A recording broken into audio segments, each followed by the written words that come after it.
굳게 결심한 예수님의 길, 이런 제목으로 함께 은혜를 받고자 합니다. 예수님은 이미 예루살렘에서 장로들과 대제사장들 그리고 서기관들에게 많은 고난을 받고 죽임당할 것을 이미 알고 계시고 제자들에게 이미 그것을 알려주었습니다. 그리고 제3일에는 다시 살아나실 것도 아시고 살아나신 후에는 이 땅 위에 영원히 살지 않고 하늘로 승천하실 것도 알고 계십니다. 그런데 이 모든 것이 이루어지는 때를 하나님이 정하셨는데 우리 예수님은 바로 가까이 때가 왔다는 걸 아셨습니다. 그래서 오늘 읽은 누가복음 9장 51절에 보면 예수께서 승천하실 기약이 차감해 예루살렘을 향하여 올라가시기로 굳게 결심하시고 그랬어요. 예루살렘으로 올라가기로 굳게 결심하셨습니다. 이 표현이 좀 그렇지 않습니까? 누가 저 대전에 사는 사람이 서울에 볼 일이 있으면은 막 굳게 결심하고 옵니까? 그냥 오면 되지. 강원도 시골에 계신다 할지라도 시외 버스만 타면은 쉽게 서울에 올라올 수가 있지 않습니까? 그러므로 얼마든지 쉽게 예루살렘 갈 수가 있는데 왜 굳게 결심했다고 말합니까? 그것은 그 예루살렘에서 예수님이 고난을 받고 십자가에 못 박혀 죽을 것을 알고 계시기 때문에 아무리 하나님의 아들 예수님이라도 모욕을 당하고 고난을 당하고 십자가에 못 박혀 죽는 것은 유쾌한 일이 아닙니다. 그렇기 때문에 예루살렘에 가는 길은 죽음의 길이요 십자가를 지러 가는 길이요 사람들한테 버림을 받는 길이 예루살렘으로 올라가는 길입니다. 그러므로 굳게 결심하지 않고는 올라갈 수가 없는 길이죠. 우리 예수님은 저와 여러분을 위해서 굳게 결심하고 예루살렘으로 죽으러 가셨던 것입니다. 바로 그 은혜가 우리 예수님께서 우리에게는 큰 은혜가 되게 하시고 속죄와 속량의 은혜가 되게 하여 주셔서 죄에서 해방받게 해 주시고 죽음에서도 해방받게 해 주신 것입니다. 그 후에 주님은 하늘로 들림 받을 것도 아시고 올라가십니다. 죽는 것 자체가 목적이 아니라 죽음 이후에 우리의 모든 죄를 속량하고 하나님 보좌 우편으로 올라가시는 것이 최후의 목표였습니다. 그래서 그 거룩한 성천을 향해서 예수님은 예루살렘으로 올라가시는 결심을 하게 된 것입니다. 예수님이 예루살렘으로 올라가기로 결심한 것처럼 예수님은 제자들에게도 결심하고 나를 따르라고 가르쳐 주셨습니다. 마태복음 16장 24절을 다 같이 보면은 이에 예수께서 제자들에게 이르시되 누구든지 나를 따라오려거든 자기를 부인하고 자기 십자가를 지고 나를 따를 것이니라 그랬어요. 자기를 부인하고 자기 십자가를 지고 나를 따를 것이니라. 바로 그 사람이 예수 제자라 이 말이죠. 오늘 우리들은 단순하게 예수 믿고 구원받은 줄로 아는 것으로 만족하면 안 되고 예수님 제자가 돼가지고 주님 가신 길 나도 따라갈 수 있어야 됩니다. 그 사람이 믿음이 좋은 사람이고 하나님이 기뻐하는 크리스찬이죠. 우리 예수님께서는 예루살렘 향해서 올라가기로 굳게 결심하시면서 자기를 따르는 제자들에게 세 가지를 가르쳐 주십니다. 너희가 진정 나를 따르기 위해서는 이 세 가지를 꼭 명심해야 된다는 의미인 것입니다. 첫째는 헛된 야망을 버리라고 말씀하십니다. 예수님은 십자가에 못 박히기 위해서 예루살렘 가기로 결심하셨지만 제자들은 자기들 나름대로 착각을 합니다. 어떤 착각을 하느냐? 예수님 메시아이시다, 왕이시다. 그러므로 예루살렘에 올라가시면은 예수님께서 왕이 되실 것이다. 그러면 예수님이 왕이 되면 우리는 무엇이 되는가? 우리는 정성도 되고 장관도 되고 고을 원님도 되지 않을까? 이와 같이 헛된 야망을 가지게 되는 겁니다. 예수님 빽 믿고 한번 권세를 부려보고 싶은 마음이 제자들 마음속에 쑥 들어간 겁니다. 그래서 예수님께서 내가 가는 길을 미리 가서 준비해라고 신부를 보냈더니 돌아와서 하는 말이, 선생님, 사마리아를 통과하려고 사마리아 동네로 찾아가서 주님 묵으실 숙소라든지 드실 양식 이걸 준비를 하려고 했더니 그 마을 사람들이 오지 말라고 그럽니다. 왜? 예루살렘으로 가는 유태인은 받지 않겠다고. 옛날 아주 오래된 옛날부터 쌓여져 내려오는 감정이 있습니다. 그 감정을 가지고 예수님과 그 제자들의 일행을 받아주지 않는 사마리아 동네. 그래서 요한과 야고보가 선생님, 하늘로부터 불을 끓여 내려 가지고 이 사마리아 동네를 싹 불태워버리면 어떻겠습니까? 이런 식으로 예수님께 말합니다. 정말 대단한 성질이죠. 그런 불타는 성질, 그냥 확 불사질러 버리겠다고 하는 성질이 바로 요한과 야고보의 성질인 것입니다. 그럴 때 우리 예수님은 그 소리를 듣고 어떤 반응을 보였을까? 자, 누가복음 9장 53절과 54절 먼저 읽어봅니다. 예수께서 예루살렘을 향하여 가시기 때문에 그들이 받아들이지 아니하는지라. 제자 야고보와 요한이 이를 보고 이르되 주여, 우리가 불을 명하여 하늘로부터 내려 저들을 멸하라 하기를 원하시나이까? 그러나 우리 예수님은 칭찬하시기는커녕 꾸중하셨다고 말합니다. 55절을 읽어봅니다. 예수께서 돌아보시며 꾸짖으시고, 예수님 제자를 꾸짖습니다. 오늘 저와 여러분은 예수님한테 늘 꾸지람만 받는 제자가 돼서는 안 되잖아요. 꾸지람을 자꾸 받으면 의욕이 상실됩니다. 꾸지람을 자꾸 받으면 낙제생이 됩니다. 오늘 우리들은 칭찬받는 제자가 되어야 되겠죠. 자, 이렇게 꾸지람을 주셨는데 누가복음 9장 55절에는 어떤 참고가 있느냐 하면은 옛날 고대 사본에는 예수님이 꾸짖으신 말씀이 나와요. 그 말씀이 어떻게 되어 있느냐? 너희는 무슨 정신으로 말하는지 모르는구나. 인자는 사람의 생명을 멸하러 온 것이 아니요 구원하려 왔노라 그랬습니다. 나는 사람 생명을 구원하러 왔다. 그런데 너희들은 너희들 마음에 들지 않는다고 하늘에서 불이 내려와 가지고 온 동네를 싹 태우고 싶어 하니 그거는 예수 제자 마음이 아니다는 겁니다. 야심을 버려라. 야망을 버려라. 한번 휘둘러 보겠다는 마음 내 던져버리라는 겁니다. 그래야만이 나를 따라올 수가 있다는 겁니다. 겸손을 강조하고 계신 것이죠. 우리 예수님은 오늘날도 똑같은 마음을 가지고 우리에게 말씀하고 계시는 것입니다. 기독교가 역사 속에서 세속 권력을 차지할 때가 있었어요. 유럽 중세 캐토릭 교황 권세가 대단합니다. 교황 권세는 왕의 권세보다 위에 있는 시절이 많았어요. 왕이 되고 안 되고 하는 것도 교황의 허락을 받아야 되는 때가 있었다고. 이와 같이 교회가, 예수 제자들의 공동체가 세속 권력을 가지게 되면은 일반 정치인들보다 더 부패하고 썩고 악한 짓을 한다 이 말이죠. 그래서 마녀 사냥이라는 것을 만들어 가지고 성령 충만한 사람들, 이 마녀라 해가 잡아서 불태워 죽인.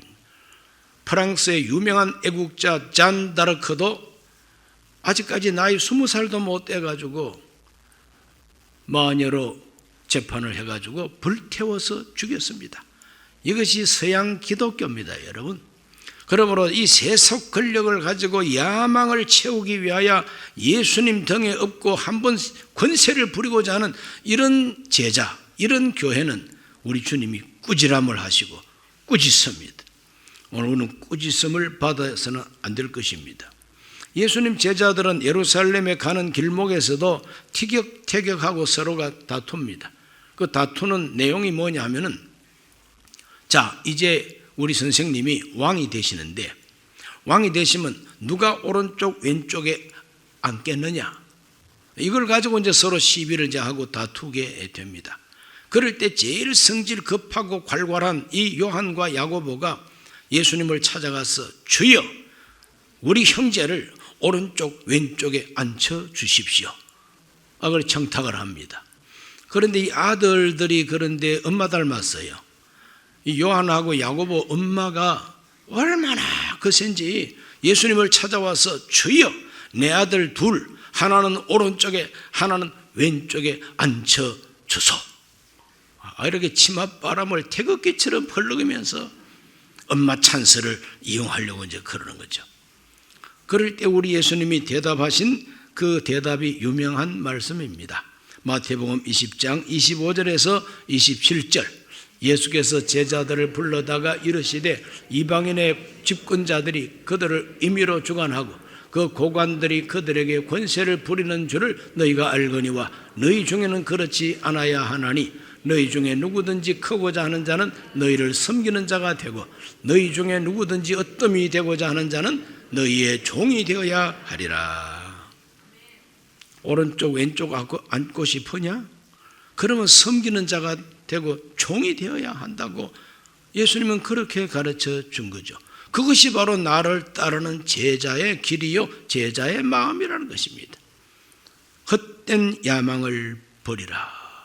뭔가 권세를 좀 부려보고 한번 대접받겠다고 하는 생각, 그거 버려야만이 예수님을 따라갈 수 있다는 것이죠.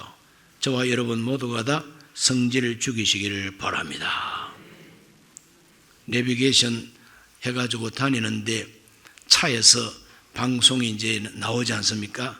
속도를 위반하면 속도 위반했다고 친절하게 가르쳐주는 이와 같은 버전 제가 경험을 했습니다.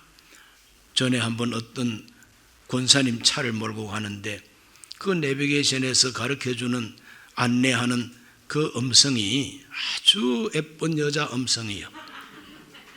그런데 속도를 조금 위반하니까 자기 속도 줄여. 돈 많어? 벌금 낼 돈 있느냐 이 말이야. 돈 많어? 그래도 속도를 안 줄이고 달리니까 성질 죽여. 이렇게 나와요. 그래 권사님한테 물었습니다. 권사님 어떻게 이렇게 간드러진 여자 목소리를 이렇게 달고 다니십니까? 그러니까 이 차가 제 차가 아니고 우리 남편 차예요. 우리 남편이 이런 음성을 좋아해가지고 달고 다니는데 그 버전 이름이 뭡니까? 그랬더니 세컨드 버전이라고 그래요. 여러분 세컨드도 속도 줄여. 돈 많어? 이런 식으로 성질 죽이라고 안내를 하더라니까요. 그런 그 음성을 들으면서 차를 타고 이렇게 가니까 졸음이 안 와요. 졸음 참 재밌고. 여러분 성질 죽이시길 바랍니다. 성질 죽이시길 바랍니다.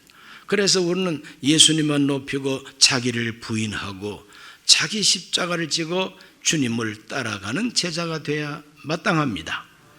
이 사순절 둘째 주일에 이것을 꼭 묵상하시기를 바랍니다. 그 다음 두 번째는 헛된 기대를 버리라고 말씀하십니다. 헛된 기대. 누가복음 9장 57절에서 58절입니다. 길 가실 때 어떤 사람이 여짜오되 어디로 가시든지 나는 따르리이다. 예수께서 이르시되 여우도 굴이 있고 공중에 새도 집이 있으되 인자는 머리 둘 곳이 없도다 하시고 그랬어요. 어디든지 따라가겠습니다고 하는 이 말 자체는 참 좋은 말이죠. 어디든지 가오리다. 얼마나 아름다운 찬송입니까?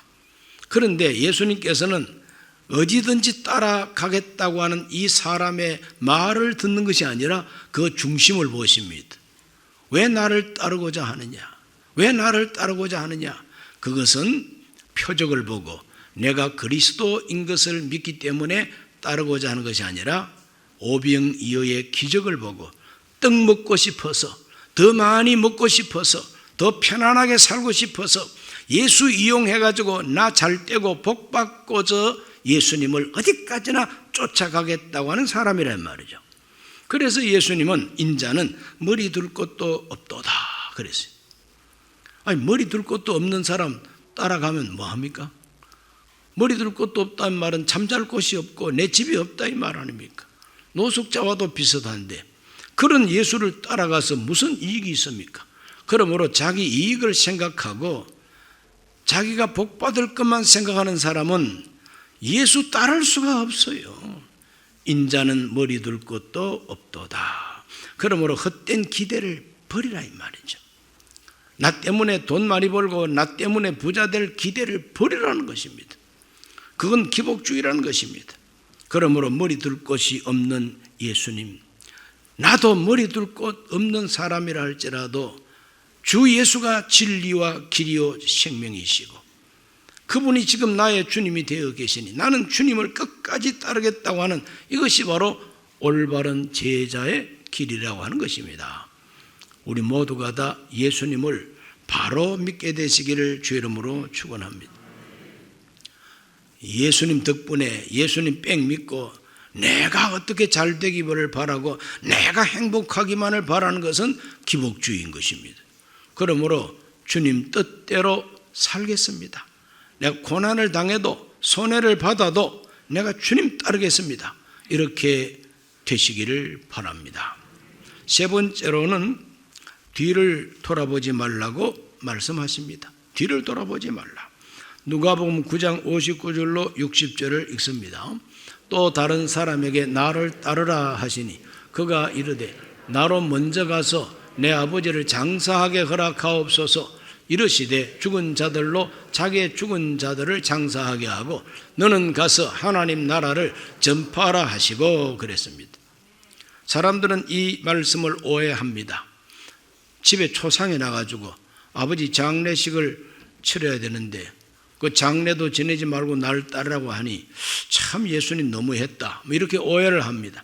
그러나 이 말씀의 본래 뜻은 뭔가 하면은 내 아버지가 돌아가시고 장례를 치르고 난 다음에 홀가분하게 따라가겠다는 대답인 것입니다.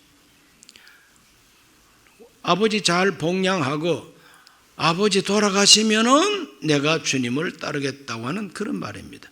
그럼 이 사람은 아버지한테 매여 있는 사람이에요. 전통에 매여 있는 사람이에요. 과거에 매여 있는 사람. 그러므로 뒤를 돌아보지 말라고 그러십니다. 또 누가복음 9장 61절에서 62절 또 다른 사람이 이르되 주여 내가 주를 따르겠나이다마는 나로 먼저 내 가족을 작별하게 허락하소서. 예수께서 이르시되 손에 쟁기를 잡고 뒤를 돌아보는 자는 하나님 나라에 합당하지 아니하니라 하시니라. 하늘나라에 합당하지 아니하니라. 뒤를 돌아보는 자. 옛날 소돔 고모라가 유황불로 재가 되고 탈 때에 롯의 아내가 앞만 바라보고 가야 할 하나님의 말씀을 듣고도 뒤를 돌아보다가 소금기둥이 됐다는 거죠. 왜 뒤를 돌아봤겠습니까? 뭔가 미련이 있기 때문에 뒤를 돌아본 것이죠. 뭔가 아까운 게 있기 때문에 뒤를 돌아본 것이죠.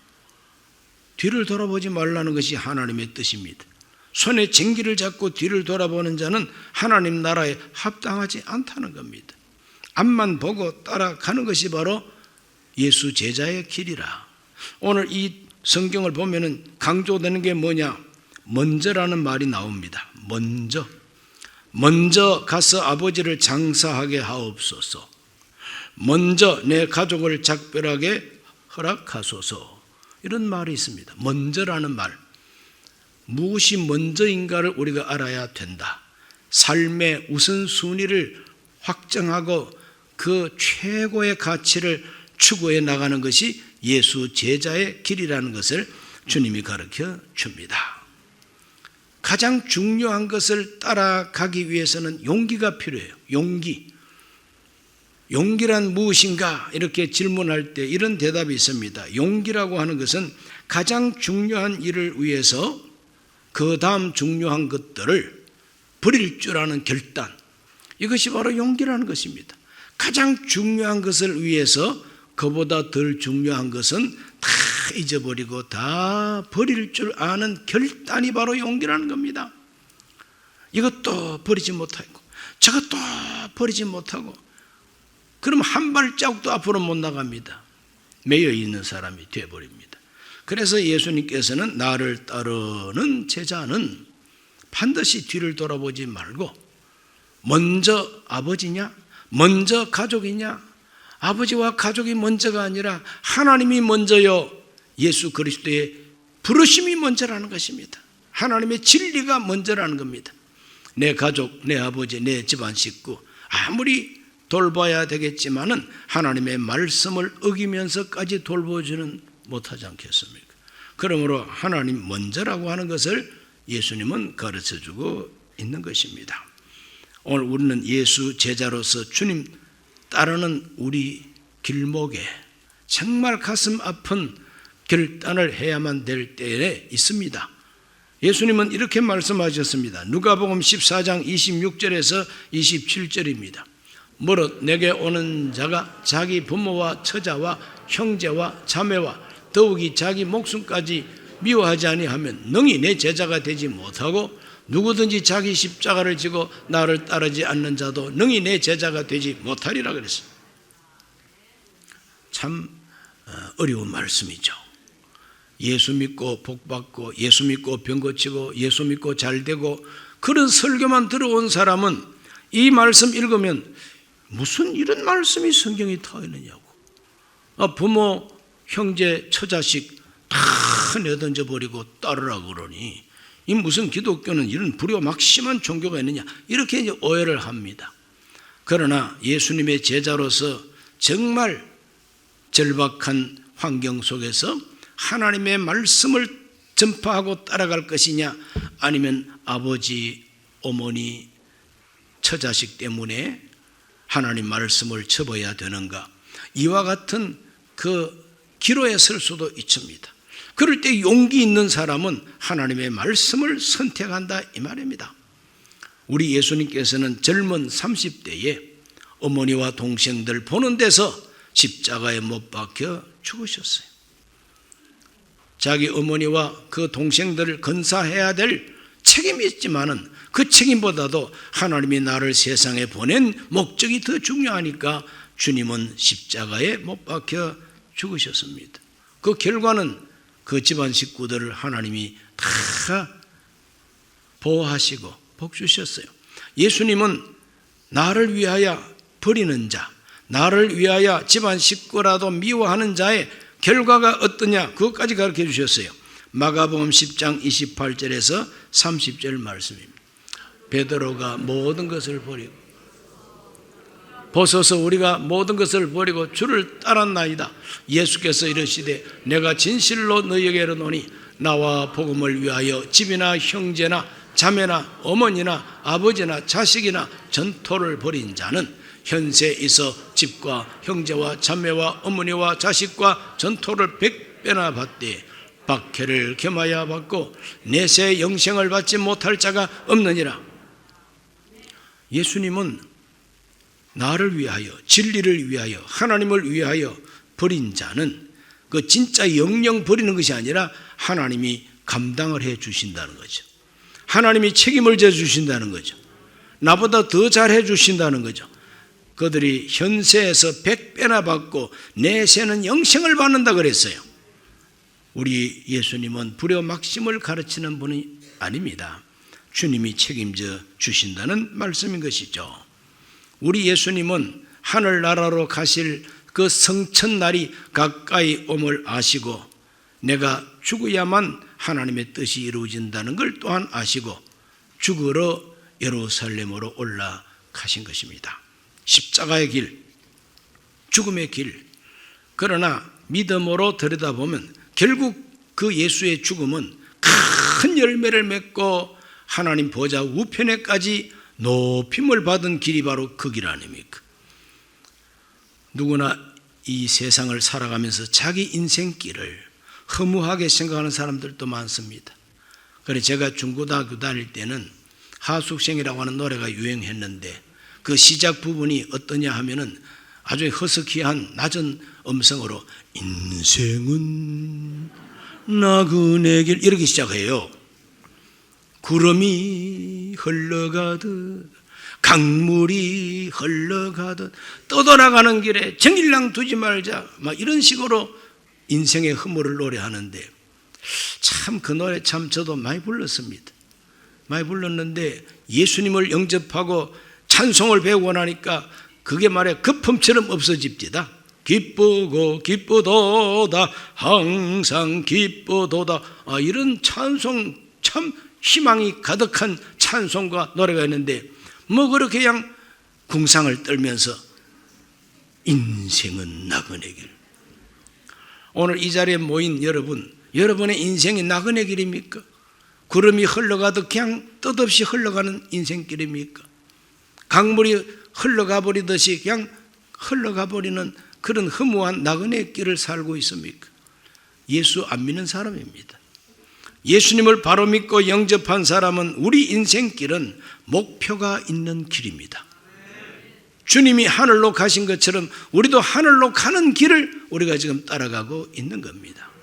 고생하고 역경이 딸지라도 보람 있는 역경이요, 보람 있는 고생이요, 열매가 있는 고생길이니 이것은 바로 나그네 길, 허무한 길이 아니라 천국으로 가는 순례길이요,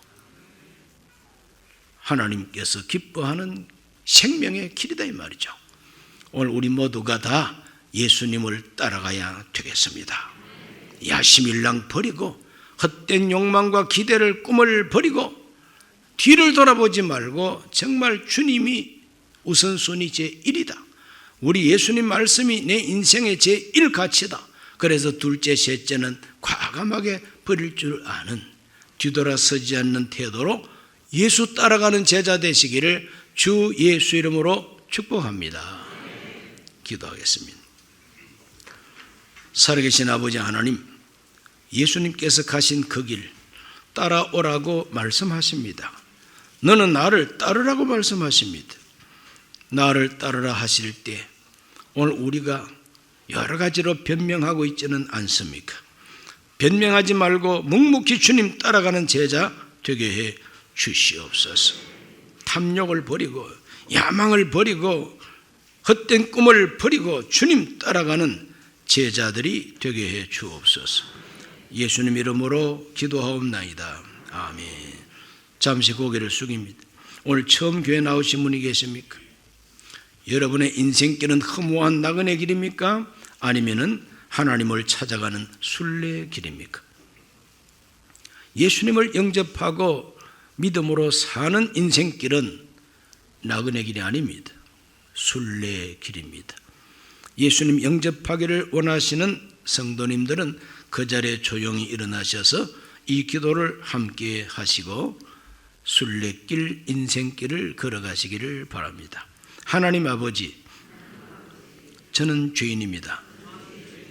어디에서 와서 왜 살며 어디로 가는지 알지 못하고 죄 가운데 살았습니다. 저의 죄를 위하여 십자가에서 죽으시고 부활하신 예수님을 제 구주로 모셔드립니다. 저는 하나님 자녀가 되었습니다.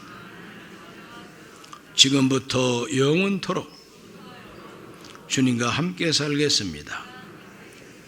예수님 이름으로 기도드립니다. 아멘.